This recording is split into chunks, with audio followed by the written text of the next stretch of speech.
the majority of the game, you guys were trying to claw yourself back into the game after that first quarter. You get the lead in the fourth quarter, but was there anything down the stretch that you wanted to see done or executed differently? No, I think, Angel, it was the first quarter that did us in. To me, all that other stuff that happened afterwards is irrelevant. It's a conversation about our approach and a maturity level that we've yet to reach. And the thought that, we wouldn't come out tonight and play spirited basketball is disappointing. The fact that we had to wait until we got down, big at the end of the first quarter to make a decision that now we were going to try to compete is disappointing. We say we stand for competing every single night.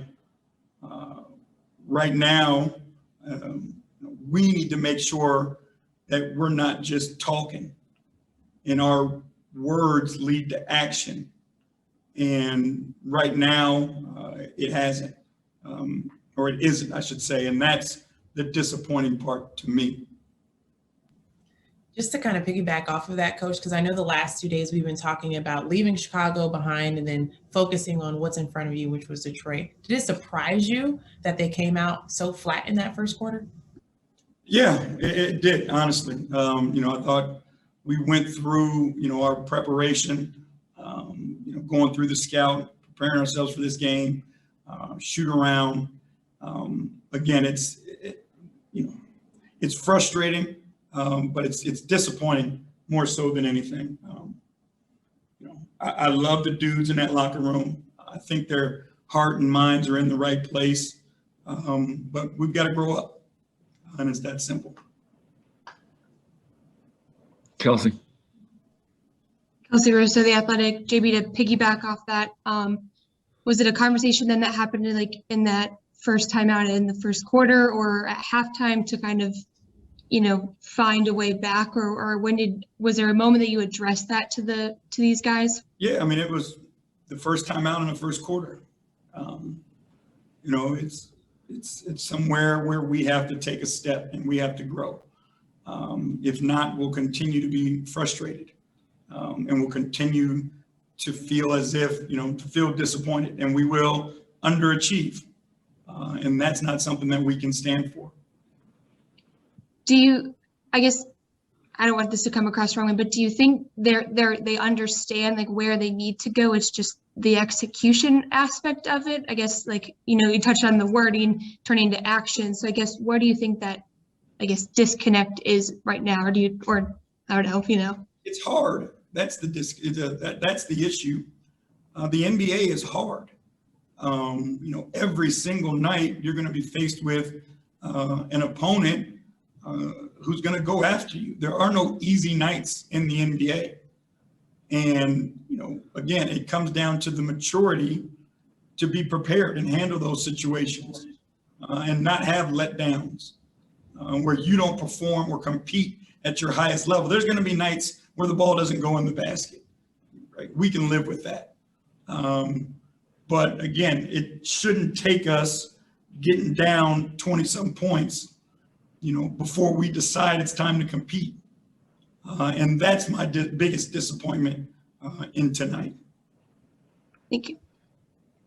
Ashley Bastock, Akron Beacon Journal. JB, I know you're going to need to watch the film of that first quarter, but, in real time as it was happening, I guess you see that you guys weren't doing well or anything along those lines.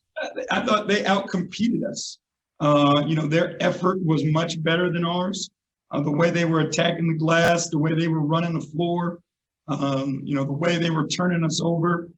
It was all the scrappy things that we needed to do that they did at a higher level than we did. And again, you can't expect to win in this league. You can't expect to be competitive in this league if you're not willing to do those things. And again, we did it for 3 quarters, but at that point in time, you have to be perfect because we dug ourselves such a hole.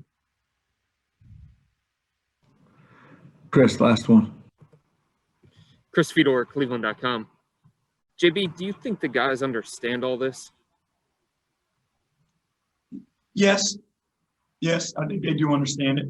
You know, it's the difficult process that we're going through. You know, when you're trying to take yourself somewhere that some of your young guys, haven't had a chance to go before. And it's bumpy, it's frustrating, it's maddening at times. But the learning process is hard in the NBA. And doing it every single night is hard in the NBA.